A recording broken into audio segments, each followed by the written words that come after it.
Hi friends, എല്ലാവർക്കും UPSC mentor മലയാളത്തിലേക്ക് സ്വാഗതം. ഇന്നത്തെ വീഡിയോയിൽ നമ്മൾ ഡിസ്കസ് ചെയ്യാൻ പോകുന്നത് ഒരു 2 months ടൈം ടേബിൾ ആണ് നമ്മുടെ UPSC CDS combine defence services examination clear ചെയ്യാനായിട്ട്. കാരണം 2 monthsൽ നമുക്ക് പഠിച്ചത് ക്ലിയർ ചെയ്യാൻ പറ്റും, പക്ഷെ നമ്മുടെ ഹാർഡ് വർക്കിനെ ബേസ് ചെയ്തിരിക്കും. 2 മാസം ഇതുവരെ പഠിച്ചു തുടങ്ങിയിട്ടില്ലാത്തവർക്കും എന്ത് ചെയ്യാൻ പറ്റും, ഒരു 2 മാസമൊക്കെ പഠിച്ചാൽ ഇത് ക്ലിയർ ചെയ്യാൻ പറ്റും. പക്ഷെ നമ്മൾ അതുപോലെ ഹാർഡ് വർക്ക് ചെയ്യണം.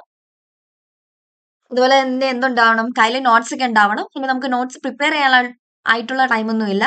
കയ്യിൽ നോട്ട്സ് ഉണ്ടാവണം, റിസോഴ്സസ് ഉണ്ടാവണം, അങ്ങനെയുള്ള കാര്യങ്ങളൊക്കെ ജസ്റ്റ് ഒന്ന് ശ്രദ്ധിക്കണം. ഓക്കെ, അപ്പൊ നമുക്ക് വീഡിയോയിലേക്ക് പോവാം. അതിനു മുന്നേ ചാനൽ ആരെങ്കിലും സബ്സ്ക്രൈബ് ചെയ്തിട്ടില്ലെങ്കിൽ ഒന്ന് സബ്സ്ക്രൈബ് ചെയ്ത് സപ്പോർട്ട് ചെയ്യുക. ഫർദർ നോട്ടിഫിക്കേഷൻസിനായിട്ട് ആ ബെല്ലൈക്കൺ കൂടി ഒന്ന് പ്രസ് ചെയ്യുക. ഓക്കെ, അപ്പൊ CDS എക്സാമിനേഷൻ എന്നാണ് നടക്കുന്നത്? 2025 UPSC CDS 1 എക്സാം നടക്കുന്നത്. ഡേറ്റ് പറയുന്നത് April 13 ആണ്. 2025 April 13 നമ്മുടെ CDS എക്സാം ഡേറ്റ് നടക്കുന്നത്.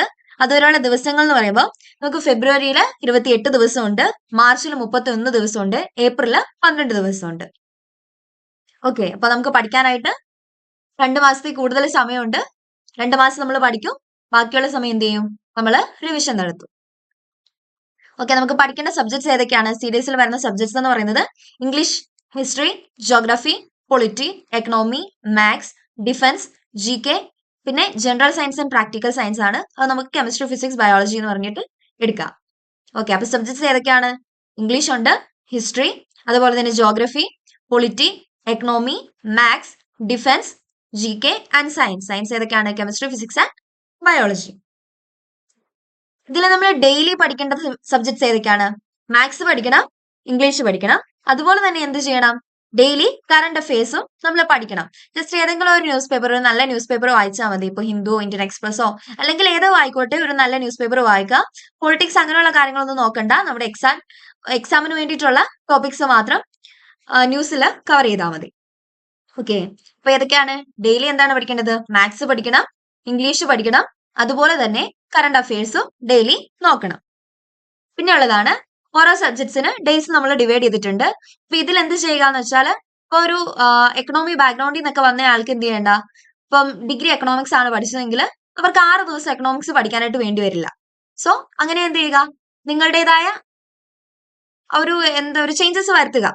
ഞാൻ ജസ്റ്റ് ഇപ്പൊ ഒരു ടൈം ടേബിൾ, ഒരു ഡേയ്സ് ഒക്കെ അങ്ങ് പറഞ്ഞേ ഉള്ളൂ. പക്ഷെ നിങ്ങൾ എന്ത് ചെയ്യുക, ഇതിൽ നിങ്ങളുടേതായ ചേഞ്ചസ് വരുത്തുക. അല്ലാണ്ട് പഠിക്കേണ്ടവർക്ക് ഇങ്ങനെ തന്നെ പഠിക്കുക. ഇപ്പൊ ജോഗ്രഫി പഠിക്കാനായിട്ട് നമ്മൾ എത്ര ദിവസം എടുക്കണം? ഒരു 8 ദിവസം എടുക്കണം. 8 ദിവസം കൊണ്ട് എന്ത് ചെയ്യണം, കംപ്ലീറ്റ് ജോഗ്രഫി കവർ ചെയ്യണം. പഠിക്കുന്ന കൂട്ടത്തിൽ എന്ത് ചെയ്യുക, റിവൈസ് ചെയ്യുക. ഓരോ ദിവസവും പഠിക്കുന്നത് അന്ന് തന്നെ റിവൈസ് ചെയ്ത് പോവുക. ഓക്കെ, അപ്പൊ നമ്മൾ മറന്നു പോകത്തില്ല, അതൊന്ന് ഓർത്താൽ മതി. പിന്നെ എന്ത് ചെയ്യണം, പൊളിറ്റി പഠിക്കണം. അതിന് നമുക്ക് ഒരു 8 ദിവസം വേണം. പിന്നെ ഡിഫൻസിന് വേണ്ടിയിട്ട് ഒരു 3 ദിവസം എടുത്താൽ മതി. അത്രേ ഉള്ളൂ. ടോപ്പിക്സ് ഒക്കെ ഡിഫൻസ് കൂടുതലും കറണ്ട് അഫയേഴ്സ് ഒക്കെയാണ് വരുന്നത്.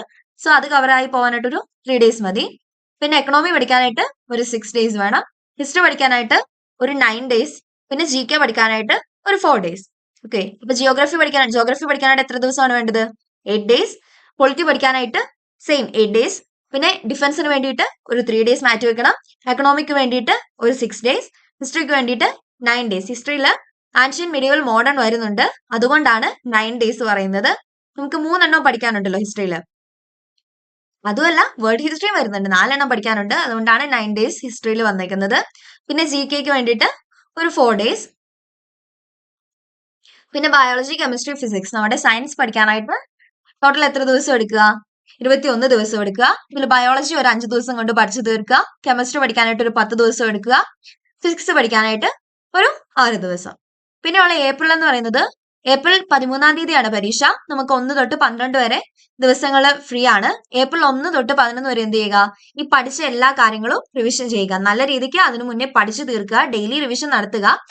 അതിനുശേഷം എന്താ പറ്റുമെങ്കിൽ എന്താ പറയാ, ലാസ്റ്റ് ഡേ ആ ഒരു പഠിക്കേണ്ടത്, ഇപ്പൊ ബയോളജി 4 ദിവസം കൊണ്ട് പഠിച്ചു തീർത്തിട്ട് 5ാമത്തെ ദിവസം കംപ്ലീറ്റ് റിവിഷൻ വേണമെങ്കിൽ നടത്താം. അങ്ങനെ പഠിക്കുന്നത് കുറച്ചുകൂടി നല്ലതായിരിക്കും.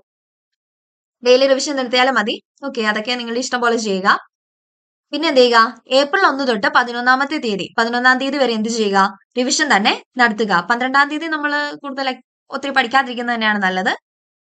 കാരണം 13 തീയതി എക്സാം അല്ലേ. ഓക്കെ, അപ്പൊ ലാസ്റ്റ് ഡേ നമ്മൾ പഠിക്കണ്ട. ഏപ്രിൽ 1 തൊട്ട് 11 തീയതി വരെ റിവിഷൻ നടത്തുക.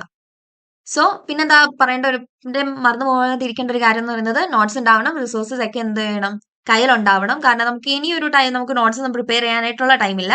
പിന്നെ എന്താ അതുപോലെ നോട്ട്സ് വേണമെന്നുണ്ടെങ്കിൽ ജസ്റ്റ് എന്നെ കോൺടാക്ട് ചെയ്താൽ മതി. പെയ്ഡ് നോട്ട്സ് ആണ്.